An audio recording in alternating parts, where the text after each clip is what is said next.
देश की आज की कोरोना रिपोर्ट बेहद ही खतरनाक है। कोरोना संक्रमितों की तादाद बस 50,000 तक पहुंचने ही वाली है। सिर्फ 24 घंटे में देश में कोरोना से करीब 3,000 लोग संक्रमित हुए हैं, जबकि इस दौरान 126 लोगों की मौत भी हो गई है। बढ़ते संक्रमण को देखते हुए अहमदाबाद में फिर से 7 दिनों के लिए कंप्लीट लॉकडाउन कर दिया गया है, जबकि कोलकाता से लॉकडाउन तोड़ने की डराने वाली रिपोर्ट आई है।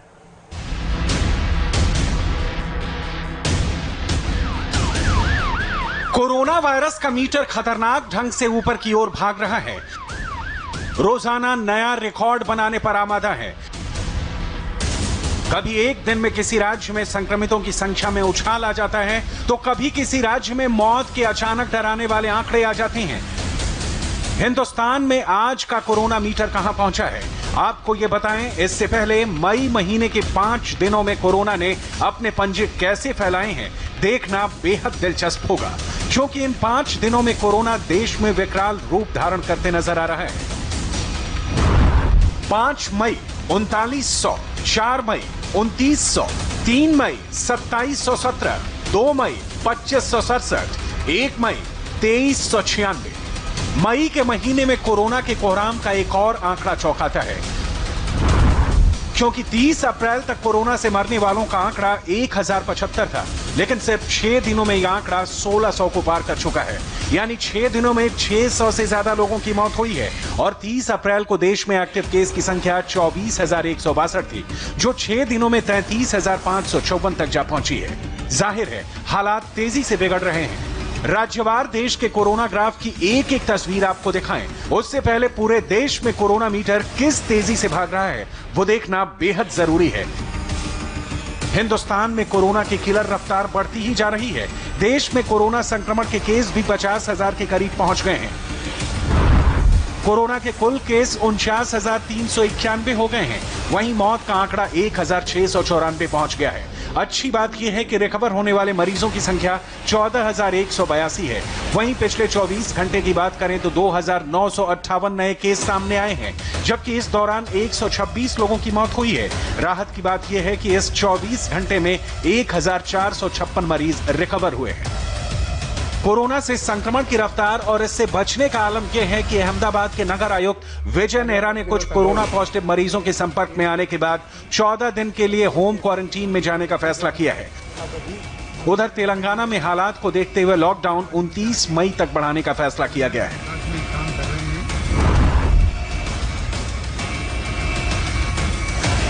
राज्यवार कोरोना का ग्राफ आपको दिखाएं, उससे पहले कोलकाता के फूल बाजार की तस्वीर आपको दिखाते हैं, जहां पुलिस प्रशासन के नाक के नीचे लॉकडाउन की धज्जियां उड़ती दिखी। इस वक्त मैं आपको बेहद ही चौंकाने वाली और खतरनाक तस्वीर दिखाने जा रहा हूं। मेरे पीछे आप देख सकते हैं, यह है कोलकाता का फूल बाजार और ये तस्वीरें सचमुच में बेहद चौंकाने वाली और खतरनाक हैं, जहां सैकड़ों की संख्या में लोग परस्पर जो दूरी की गाइडलाइंस है उनको नहीं मानते हुए, उनकी धज्जियां उड़ाते हुए खरीदारी कर रहे हैं, बेच रहे हैं। ये जो फूल बाजार है, ये इंडिया का सबसे बड़ा फूल बाजार कहा जाता है।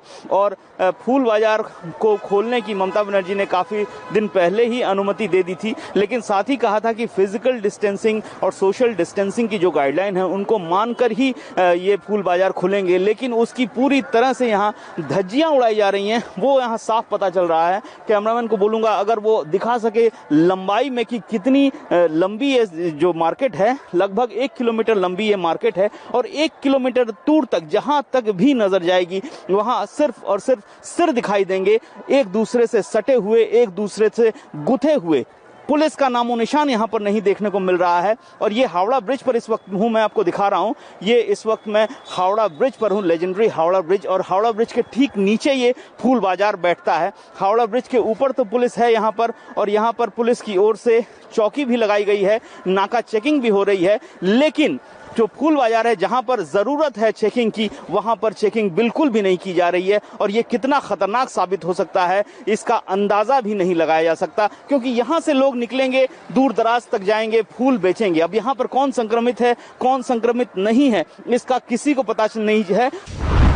पश्चिम बंगाल में कोरोना का अपडेट ये है कि यहां अब तक 1,344 लोगों के पॉजिटिव होने की रिपोर्ट आ चुकी है और अब तक 140 लोगों की मौत हो चुकी है। यानी कोरोना वायरस का अटैक इतना गंभीर है कि मई के महीने में मुश्किलें कम नहीं बल्कि बढ़ती ही दिख रही हैं। हिंदुस्तान के कुछ राज्यों में तो हालात इतने खराब हैं कि कोरोना रोजाना कैलेंडर की तारीख बदलने के साथ ही आंकड़ा बढ़ा लेता है। चाहे वो महाराष्ट्र हो या गुजरात या तमिलनाडु या फिर तेलंगाना, देश के राज्यों में कोरोना का ग्राफ देखें तो महाराष्ट्र सबसे ज्यादा प्रभावित है। देश भर में कोरोना संक्रमितों की 1/3 संख्या महाराष्ट्र में ही दर्ज की गई है। आपको महाराष्ट्र का कोरोना मीटर दिखाते हैं। कोरोना के मामले 15,525 पहुंच गए हैं। अब तक राज्य में 617 लोग कोरोना की वजह से अपनी जान गंवा चुके हैं। अब तक 2,819 लोग कोरोना से रिकवर हुए हैं। वहीं 24 घंटे में महाराष्ट्र में कोरोना मीटर में उछाल देखें तो 984 लोग संक्रमित पाए गए हैं, जबकि 24 घंटे में ही 34 लोग कोरोना से काल कवलित हो चुके हैं। महाराष्ट्र में कोरोना संक्रमित मरीजों का आंकड़ा 15,000 के पार पहुंच गया है। 9 मार्च को राज्य में पहला कोरोना संक्रमित मरीज मिला था। इसके 53 दिन बाद यानी 30 अप्रैल को राज्य में कोरोना संक्रमित मरीजों का आंकड़ा 10,000 तक पहुंच गया। लेकिन पिछले 5 दिनों में 5,000 नए केसेस सामने आए हैं। फिलहाल राज्य में कुल कोरोना संक्रमित मरीजों का आंकड़ा 15,525 है, जबकि 617 लोगों की मौत हो चुकी है। महाराष्ट्र में कोरोना संकट कितना गहरा गया है, इसका अनुमान आप इस बात से लगा सकते हैं कि पिछले 10 दिनों में यानी 26 अप्रैल से लेकर अब तक 7,897 नए कोरोना संक्रमण के मामले सामने आए, जबकि 299 लोगों की मौत हुई है। ये आंकड़े बताने के लिए काफी है कि फिलहाल राज्य में कोरोना के चलते क्या स्थिति है। ये तो महाराष्ट्र के आंकड़े हैं, लेकिन इस सूबे का सबसे बड़ा हॉटस्पॉट है देश की आर्थिक राजधानी मुंबई।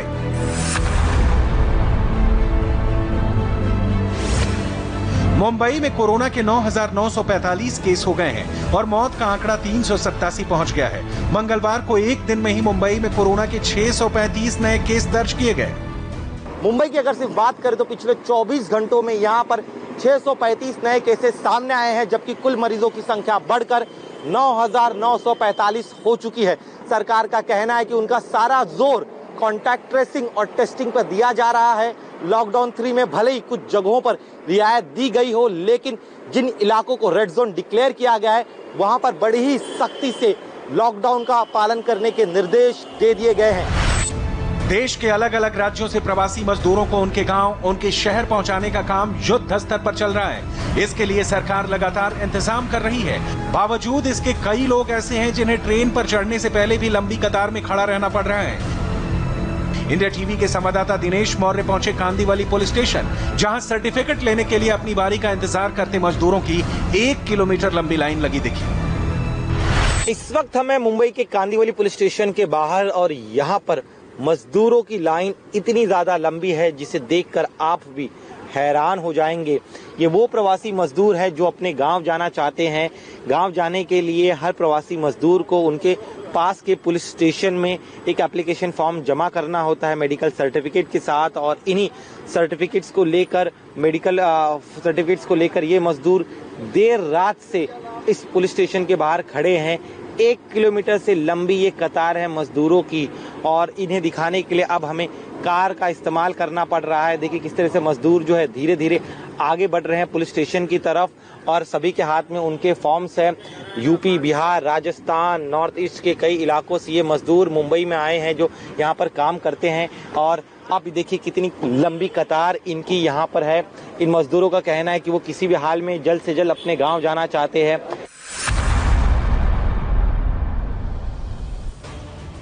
महाराष्ट्र की तरह गुजरात में भी प्रवासी मजदूरों को उनके घर वापसी के लिए सरकार विशेष अभियान चला रही है। सरकार ने इसके लिए 24x7 टोल फ्री नंबर जारी किया है, जो मजदूरों को होने वाली परेशानी से उन्हें निजात दिला सके।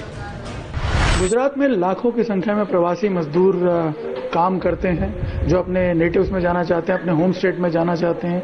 ऐसे मजदूरों के रजिस्ट्रेशन के लिए डिजिटल गुजरात नाम का एक पोर्टल भी शुरू किया गया है, लेकिन ये मजदूर जो हैं ये ज़्यादा पढ़े लिखे भी नहीं हैं, इनमें से कई इलिटरेट भी हैं। हो सकता है वो इसे प्रॉपरली यूज़ ना कर सकते हो, तो उनकी सुविधा के लिए एक टोल फ्री नंबर गुजरात सरकार ने जारी किया है और उसमें उसके थ्रू अब इन मजदूरों का रजिस्ट्रेशन भी किया जा रहा है ताकि उन्हें किसी भी तरह की असुविधा ना हो।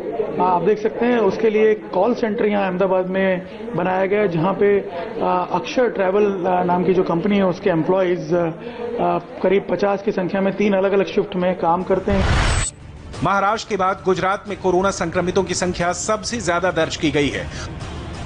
कोरोना से तपते गुजरात के हालात ये हैं कि यहां कोरोना के केस 6,245 पहुंच गए हैं। वहीं राज्य में कोरोना संक्रमण की वजह से 368 लोगों की मौत हो चुकी है। अगर सिर्फ 24 घंटे की रिपोर्ट देखें तो 441 पॉजिटिव पाए गए हैं, जबकि इस दौरान 49 लोगों की मौत हो गई। इधर अगले 7 दिन तक अहमदाबाद में दुकानें बंद रखने का फैसला किया गया है। अहमदाबाद में सिर्फ दूध और दवा की दुकानें खुलेंगी, बाकी सारी दुकानें बंद रहेंगी। अगले 1 हफ्ते के लिए अहमदाबाद में फिर से कंप्लीट लॉकडाउन लागू कर दिया गया है। अहमदाबाद में कंप्लीट लॉकडाउन क्यों लगाना पड़ा, उसे अहमदाबाद के आंकड़ों से समझिए। अहमदाबाद में कोरोना के 349 नए मामले सामने आए। अब यहां कुल मामले 4,425 हो गए। जितनी भी दुकानें हैं दूध और मेडिकल सेवाओं के अलावा, जो मेडिकल स्टोर्स हैं और दूध की जो शॉप है उसके अलावा तमाम दुकानें जो हैं वो कल से 7 दिन के लिए बंद रहेंगी।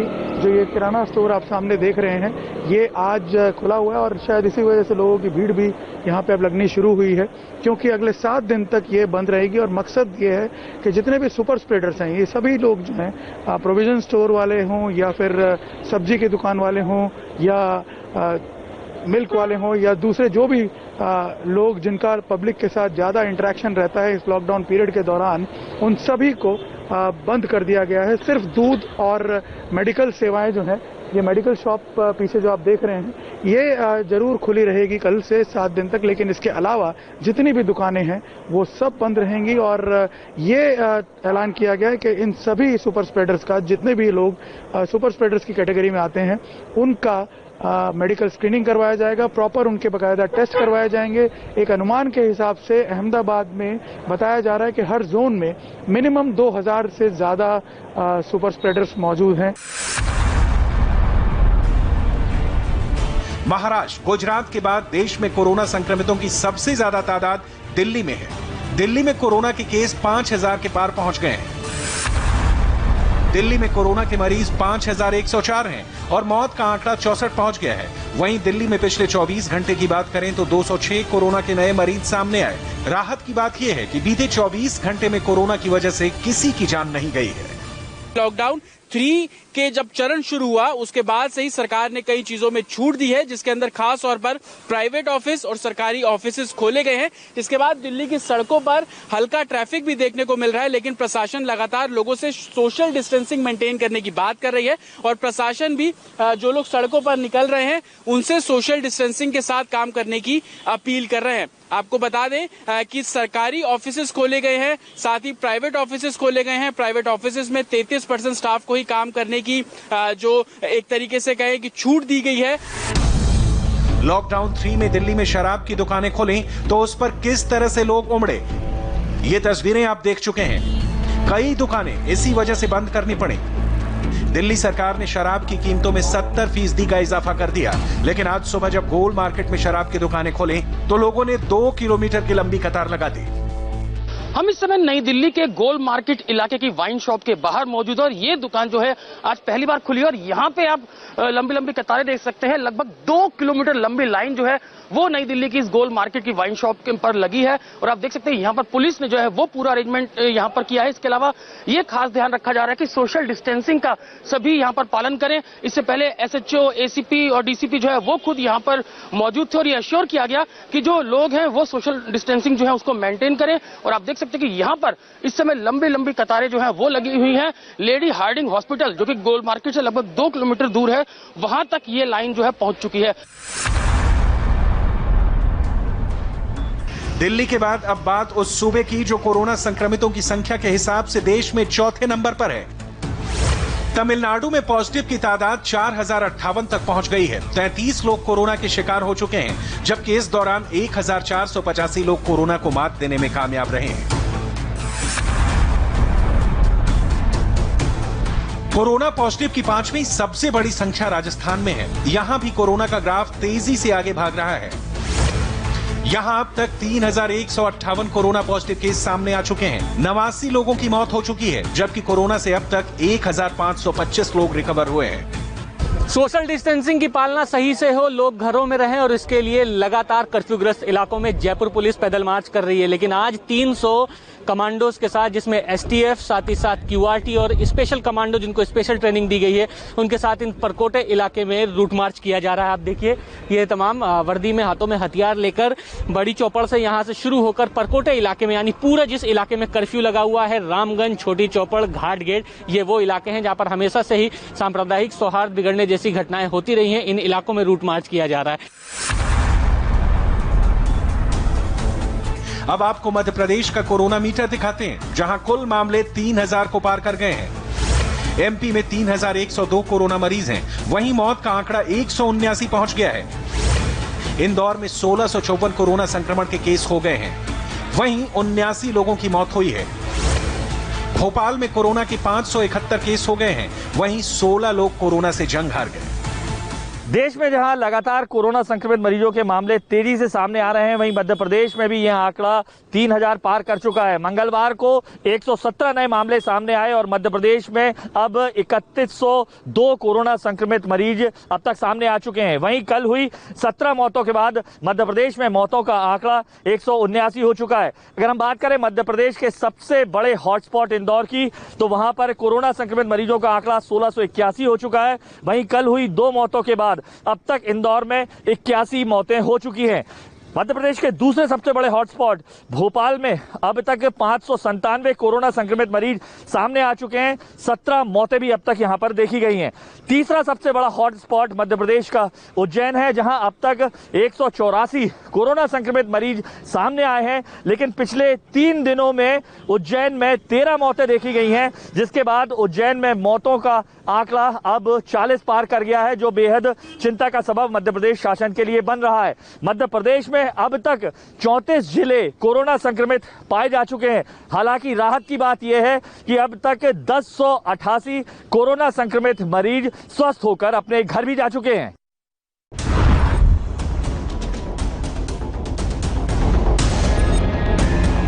लखनऊ में आज से प्राइवेट कंपनियां खुल गईं। 33% स्टाफ के साथ कंपनियों ने अपना कामकाज शुरू कर दिया, लिहाजा सड़क पर ट्रैफिक बढ़ गया। लेकिन इस दौरान लॉकडाउन में गाइडलाइंस न टूटे, इसका खास ख्याल रखा जा रहा है। हम इस समय यूपी की राजधानी लखनऊ में मौजूद हैं और लखनऊ में चूंकि आज से प्राइवेट जो ऑफिसेज हैं उनको खुलने की परमिशन दी गई है, जिसके बाद से यूपी की सड़कों पे ट्रैफिक निश्चित तौर पर, खास तौर पे अगर लखनऊ की बात किया जाए तो लखनऊ में ट्रैफिक ज़्यादा है। लेकिन पुलिसकर्मी लगातार अपनी ड्यूटी को मुस्तैदी से निभा रहे हैं। धूप कितनी भी ज़्यादा हो, लेकिन सभी लोगों को बाकायदा यहाँ पर रोका जा रहा है, उनकी गाड़ियों को देखा जा रहा है, उनके पास पास है या नहीं है, या वो किस वजह से बाहर निकले हुए हैं, इसको भी इंश्योर किया जा रहा है लखनऊ के 1090 चौराहे पर। और यही वजह है कि आज से चूंकि प्राइवेट ऑफिसेज शुरू हुए हैं, सभी लोग इस समय सड़कों पर निकले हुए हैं और चूंकि लोग निकले हैं, पुलिस उनको रोक रही है, सभी से उनके बाहर निकलने का कारण पूछ रही है। उत्तर प्रदेश में कोरोना संक्रमण के 2880 मामले हो गए हैं, वहीं मौत का आंकड़ा 56 है। देश में कोरोना किस रफ्तार से लोगों का शिकार कर रहा है, आंकड़े देखेंगे तो आप चौंक जाएंगे, क्योंकि बाकी देशों के मुकाबले तो कम है, लेकिन है काफी डरावना। कोरोना वायरस की रफ्तार फिलहाल 6.1% है। अगर कोरोना के केसों की रफ्तार बढ़कर 7.1% हुई तो अगले हफ्ते केस 68,000 के पार होंगे। 6.1 की रफ्तार से बढ़े तो 64,000 पार। रफ्तार कम होकर 5.1 हुई तो भी केस 60,000 के पार होंगे। रफ्तार को अगर 4.1% पर रोक लिया जाए तो अगले हफ्ते तक केस 56,000 के करीब होंगे। कोरोना के इस तेजी से बढ़ते मीटर को रोकने का एक ही उपाय है, लॉकडाउन का पालन करें, खुद सुरक्षित रहें और अपने परिवार को सुरक्षित रखें।